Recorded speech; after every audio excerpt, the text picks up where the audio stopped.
আসসালামু আলাইকুম। Real job news all BD এই চ্যানেলে আপনাকে স্বাগতম। আজকের ভিডিওতে আমি আলোচনা করব বাংলাদেশের অন্যতম জনপ্রিয় সরকারি চাকরি ভূমি মন্ত্রণালয় নিয়োগ বিজ্ঞপ্তি 2025 নিয়ে। সো এখানে আপনারা নারী এবং পুরুষ 64 জেলা থেকে আবেদন করতে পারবেন। এই ভিডিওতে আবেদন করার নিয়ম, পদ সংখ্যা, যোগ্যতা, বয়স সীমা, আবেদন করার শুরু এবং শেষ সবকিছুই বিস্তারিত আলোচনা করার চেষ্টা করব। এই ভিডিওটি হয়তো আপনার ক্যারিয়ারের জন্য সবচেয়ে বড় সুযোগ হতে পারে, তাই এই ভিডিওটি শেষ পর্যন্ত দেখার অনুরোধ রইল।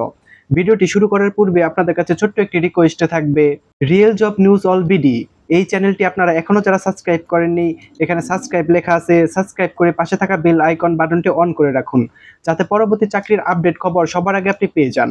আর যারা সাবস্ক্রাইব করেছেন তাদেরকে অসংখ্য ধন্যবাদ। সো চলুন আর কথা না বাড়িয়ে মূল আলোচনায় ফেরা যাক। সো আপনারা দেখতে পাচ্ছেন ভূমি মন্ত্রণালয় 124টি পোস্টে নিয়োগ বিজ্ঞপ্তি প্রকাশ করেছেন।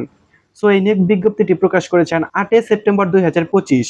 তো চলুন বিস্তারিত আলোচনা করে আমি আপনাদেরকে দেখাচ্ছি। এখানে 5 নম্বরে আপনারা দেখতে পাচ্ছেন কম্পিউটার অপারেটর, 13তম একটি গ্রেডের চাকরি।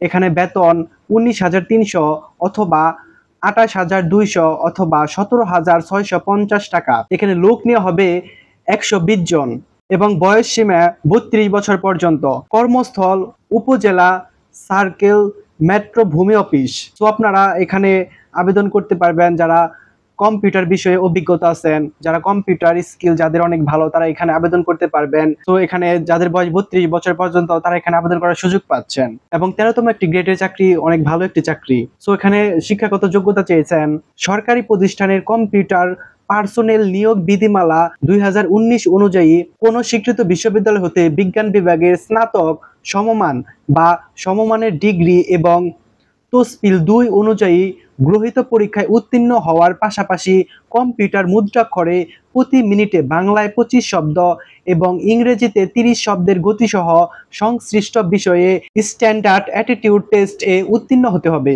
সংশ্লিষ্ট পদের কাজে বাস্তব অভিজ্ঞতা সম্পন্ন প্রার্থীর অগ্রাধিকার দেওয়া হবে। তো আপনারা দেখতে পাচ্ছেন এখানে যারা কম্পিউটার বিষয়ে অভিজ্ঞতা আছেন তাদেরকে অগ্রাধিকার দেওয়া হবে। এরপর আপনারা 4 নম্বরে দেখতে পাচ্ছেন প্রশাসনিক কর্মকর্তা, 11তম গ্রেডের একটি চাকরি, অনেক ভালো একটি চাকরি। এখানে পদ সংখ্যা 1টি এবং এখানে যাদের বয়স 32 বছর তারা এখানে আবেদন করতে পারবেন এবং কর্মস্থল দেওয়া আছে প্রকল্প ব্যবস্থাপনা ইউনিট এবং এখানে শিক্ষাগত যোগ্যতা চেয়েছেন বাংলাদেশের সচিবালয় ক্যাডার বহির্ভূত গ্যাজেট কর্মকর্তা এবং নন গ্যাজেট কর্মচারী নিয়োগ বিধিমালা 2014 সংশোধিত 2020 অনুযায়ী কোন স্বীকৃত বিশ্ববিদ্যালয় হতে স্নাতকোত্তর বা সমমানের ডিগ্রি অথবা দ্বিতীয় শ্রেণীর স্নাতক বা সমমানের ডিগ্রি থাকতে হবে। খতে বলছে কম্পিউটার প্রশিক্ষণ প্রাপ্ত এবং তসপিল 2 অনুযায়ী গৃহীত পরীক্ষায় উত্তীর্ণ ও কম্পিউটার ওয়ার্ড প্রসেসিং এর অভিজ্ঞতা থাকতে হবে। সংশ্লিষ্ট পদের কাজে অভিজ্ঞতা সম্পন্ন প্রার্থীদের অগ্রাধিকার দেওয়া হবে। সো এখানেও যারা কম্পিউটার বিষয়ে অভিজ্ঞতা আছেন তারা এখানে আবেদন করতে পারবেন এবং এখানে উল্লেখ করে দেওয়া হয়েছে ওয়ার্ড প্রসেসিং এর কাজ যারা পারেন তারা এই পোস্টে আবেদন করতে পারবেন। তো আপনারা এরপর 3 দেখতে পাচ্ছেন সহকারী রক্ষণাবেক্ষণ প্রকৌশলী, এটি 9তম গ্রেডের একটি চাকরি। এখানে বেতন অনেক বেশি, 35,600 এবং এখানে লোক নেওয়া হবে 1 জন এবং বয়সসীমা 32 বছর পর্যন্ত। কর্মস্থল প্রকল্প ব্যবস্থাপনা ইউনিট। এখানে শিক্ষাগত যোগ্যতা চেয়েছেন যে কোন স্বীকৃত বিশ্ববিদ্যালয় হতে computer science and engineering, electronical and electronic engineering, information and communication technology সংশ্লিষ্ট বিষয়ে ন্যূনতম দ্বিতীয় শ্রেণী বা সমমানের সিজিপিএ সহ 4 বছর মেয়াদী স্নাতক বা সমমানের ডিগ্রি থাকতে হবে, তাহলে আপনারা এখানে আবেদন করতে পারবেন। এবং এখানে খতে আরো বলেছেন নিয়োগকারী কর্তৃপক্ষ কর্তৃক নির্ধারিত নিয়োগ পদ্ধতি অনুসরণ পূর্বক গৃহীত পরীক্ষায় উত্তীর্ণ হতে হবে। তো চলুন এরপর দেখা যাক 2 কি বলা হয়েছে। আপনারা 2 দেখতে পাচ্ছেন প্রোগ্রামার, এটা গ্রেড 6। এখানে বেতন আরো অনেক বেশি, 56,525 টাকা। এখানেও লোক নেওয়া হবে 1 জন এবং বয়স 35 বছর পর্যন্ত। সো আপনাদের বয়স যাদের 35 বছর পর্যন্ত তারা এখানে আবেদন করার সুযোগ পাচ্ছেন। তো এখানে শিক্ষাগত যোগ্যতা চেয়েছেন কোন স্বীকৃত বিশ্ববিদ্যালয় হতে computer science and engineering, electronical and electronic engineering, information and communication technology সংশ্লিষ্ট বিষয়ে ন্যূনতম দ্বিতীয় শ্রেণী বা সমমানের সিজিপিএ সহ 4 বছর মেয়াদী স্নাতক বা সমমানের ডিগ্রি থাকতে হবে। এবং খতে আরো বলেছেন কোন সরকারি, বেসরকারি, স্বায়ত্তশাসিত, আধা স্বায়ত্তশাসিত সংবিধিবদ্ধ প্রতিষ্ঠানে সিনিয়র কম্পিউটার অপারেটর, সহকারী প্রোগ্রামার, সহকারী রক্ষণাবেক্ষণ প্রকৌশলী হিসেবে ন্যূনতম 4 বছরের চাকরি। এবং ঘতে আরো বলেছেন নিয়োগকারী কর্তৃপক্ষ কর্তৃক নির্ধারিত নিয়োগ পদ্ধতি অনুসরণ পূর্বক গ্রহীত পরীক্ষায় উত্তীর্ণ হতে হবে, তাহলে আপনারা এখানে আবেদন করতে পারবেন। চলুন দেখে নেওয়া যাক একে কি বলা হয়েছে। এবং একে বলা হয়েছে এখানে পদের নাম সিস্টেম অ্যানালিস্ট, এটা গ্রেড 5তম গ্রেডের একটি চাকরি। এবং এখানে বেতন ৬৬,০০০ টাকা। এবং এখানে পদ সংখ্যা 1টি এবং যাদের বয়স 40 বছর তারা এখানে আবেদন করার সুযোগ পাচ্ছেন। সো এখানে শিক্ষাগত যোগ্যতা সেম চেয়েছেন। এবং এখানে আরেকটা কথা বেশি বলেছেন, সংশ্লিষ্ট সেক্টরে স্বীকৃত কোনো উদ্ভাবন বিশেষ যোগ্যতা হিসেবে বিবেচিত হবেন।